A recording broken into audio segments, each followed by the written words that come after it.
Assalamualaikum warahmatullahi wabarakatuh. Waalaikumsalam warahmatullahi wabarakatuh. Puji syukur kita panjatkan kehadirat Allah Subhanahu wa taala yang telah memberikan kita kesehatan dan kesempatan sehingga kita masih dapat berkumpul di rumah yang berbahagia ini. Salawat dan salam kita hadiahkan ke ruh Nabi kita Nabi besar Muhammad Sallallahu Alaihi Wasallam yang sama-sama kita harapkan syafaatnya di hari kemudian nanti. Sebelumnya saya ucapkan terima kasih kepada Ibu yang telah memberikan kesediaan tempat untuk kita mengadakan pertemuan P2K2 seperti biasanya ya Ibu setiap bulan. Yang saya hormati seluruh peserta KPM peserta PKH yang hadir pada kesempatan ini. Sebelum kita memulainya, kita ucapkan dulu basmalah ya Ibu untuk mengambil keberkahan dari pertemuan kita ini. Mari sama-sama kita lepaskan basmalah. Bismillahirrahmanirrahim. Nah, sebelum kita mulai ke modul sesi yang selanjutnya, masih ingat gak Ibu-Ibu apa yang sudah kita pelajari di bulan yang lewat? Masih. Tentang apa itu? Kesehatan lingkungan. Tentang kesehatan lingkungan. Tentang gizi. Apa lagi? Tentang mengenal diare dan pencegahannya. Kemudian kecantikan dan pencegahannya. Apa lagi tuh? Malaria dan pencegahannya. Terus yang ini pentingnya cuci tangan. Bagaimana dengan cuci tangan yang baik? Memakai sabun, Air mengalir ya. Kita itu harus mencuci tangan pakai sabun, tidak cukup hanya menggunakan air saja ya ibu-ibu. Sebagian kan ibu-ibu kalau sudah capek bekerja, anak sudah menangis, hanya mencuci tangan saja. Nah, tetapi juga harus dengan sabun. Nah, selain untuk menyusui bayi, apalagi tuh? Untuk menyiapkan makanan, kita harus mencuci tangan terlebih dahulu. Baru apa lagi, Bu? Sesudah buang air besar. Sesudah buang air besar. Oke. Nah, itu tentang pelajaran kita di bulan yang lewat ya. Berarti ibu-ibu masih ingat, masih bersemangat untuk tetap belajar. Baik. Nah, pertemuan kali ini kita masih di modul ketiga yaitu penanganan stunting, yaitu tentang kesehatan dan penanganan stunting. Nah, kalau untuk sekarang kita membahas tentang jamban yang sehat ya ibu-ibu. Nah, itulah yang mau kita pelajari pada hari ini. Biar lebih semangat lagi kita adakan dulu ice breaking ya ibu, supaya semangat. Ya, masih ingat seperti apa kemarin? Oke, kita buat ya. 1, 2, 3. Ya, saya senang hidup sehat bersemangat.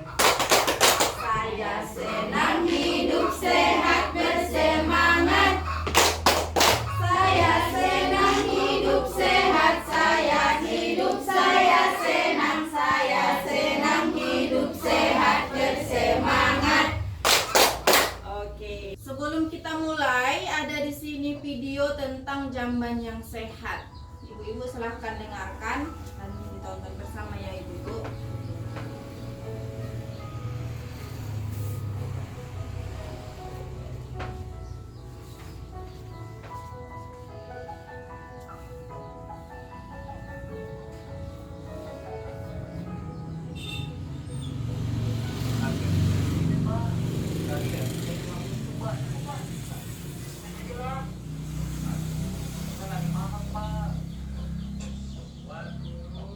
Bahagia lagi ngobrol serius.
Mau doni ya mau doni.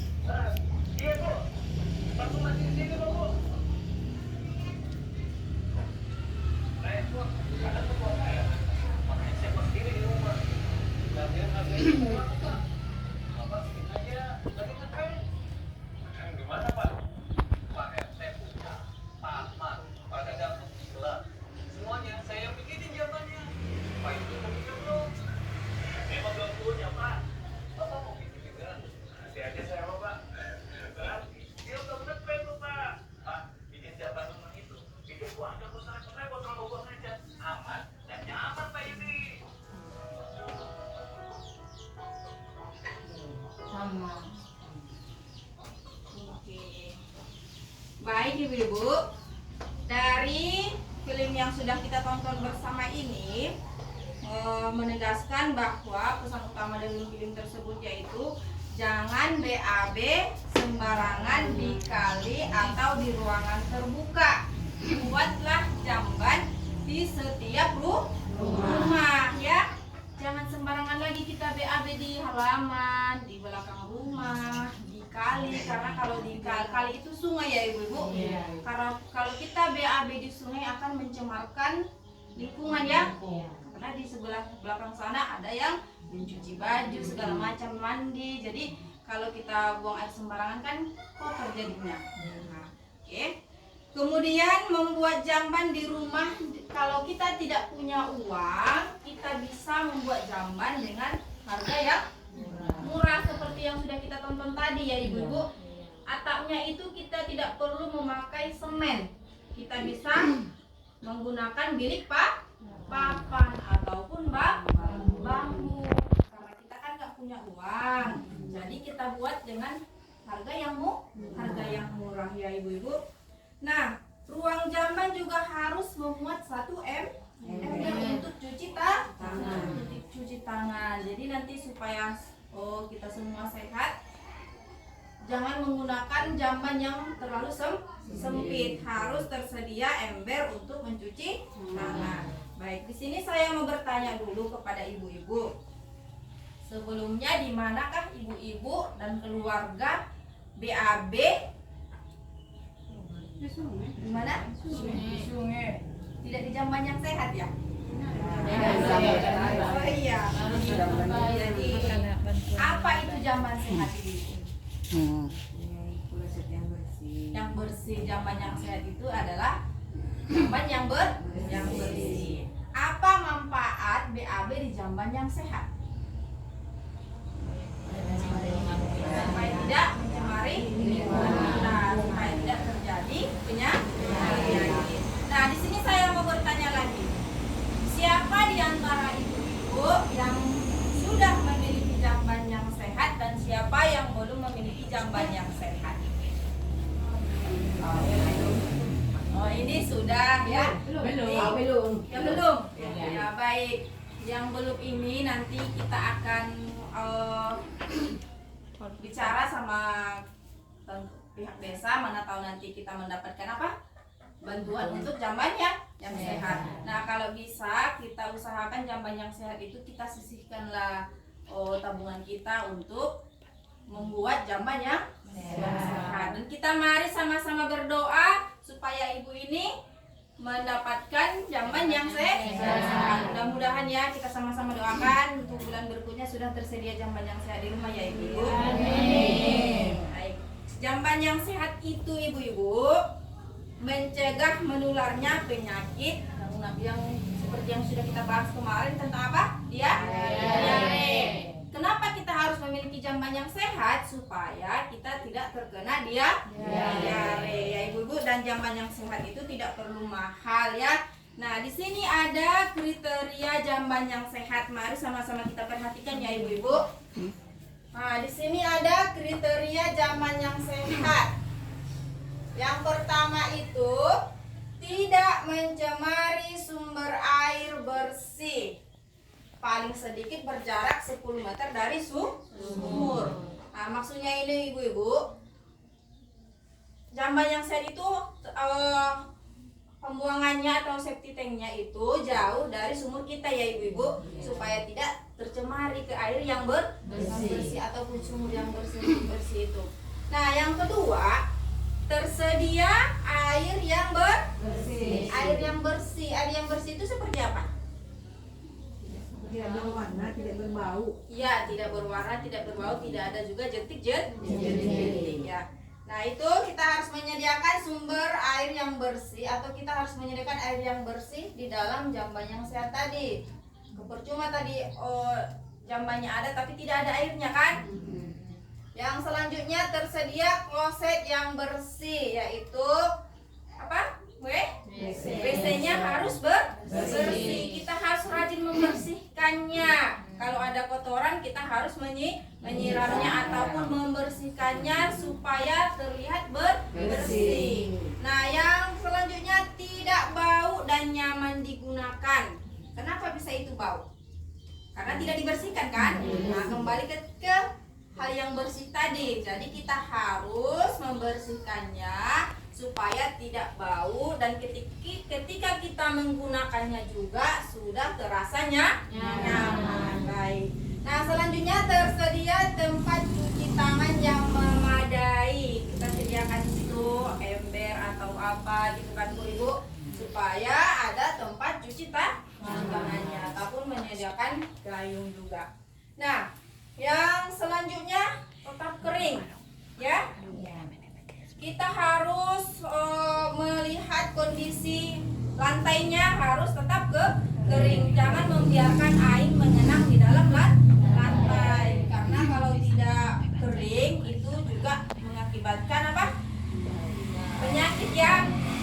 Ada nyamuk lah segala macam di situ yang hinggap. Nah, yang selanjutnya memiliki ventilasi dan pencahayaan yang cukup. Apa itu ventilasi, Bu?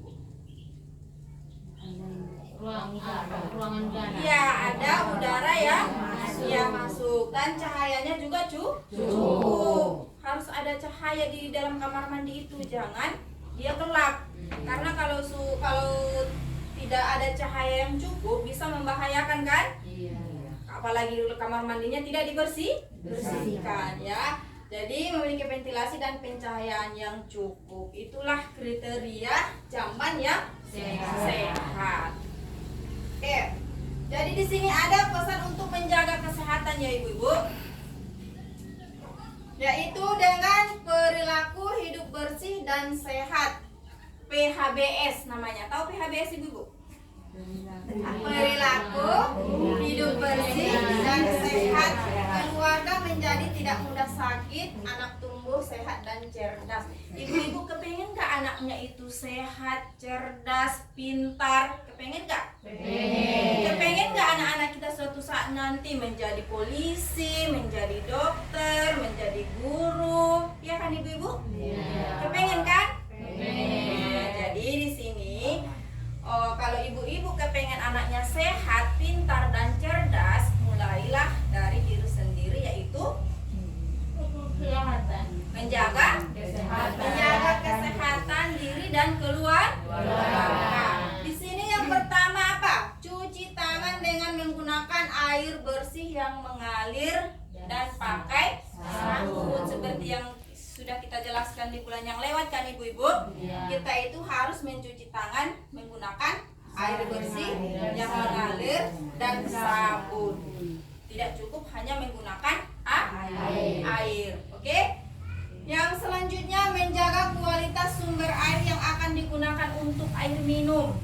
Yaitu kita harus menyediakan air yang bersih. Kalau dia untuk air minum berarti harus kita masak atau harus kita rebus.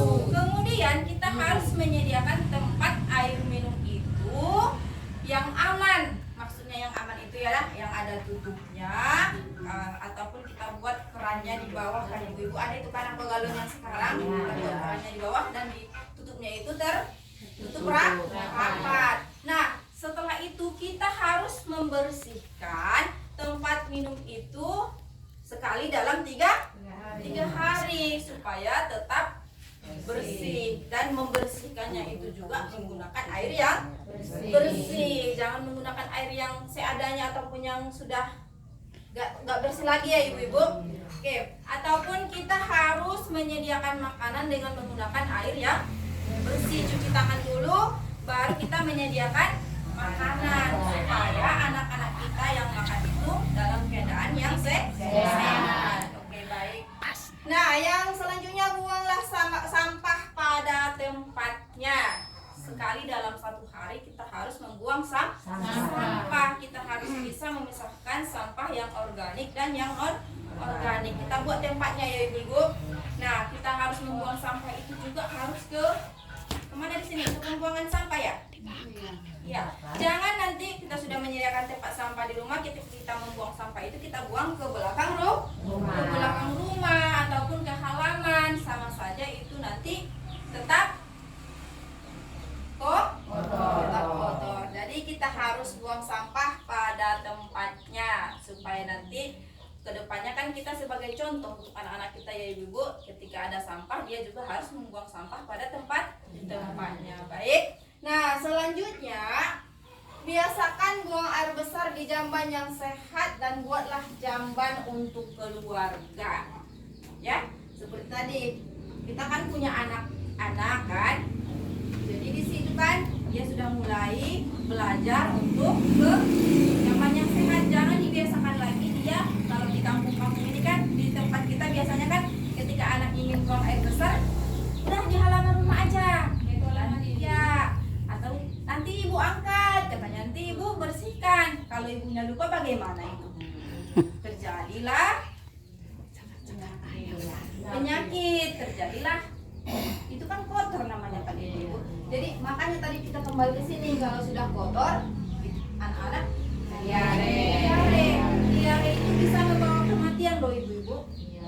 Jangan dianggap sepele diare ini. Dan ini juga kalau sudah kotor cacingnya. Oke ibu-ibu, baik.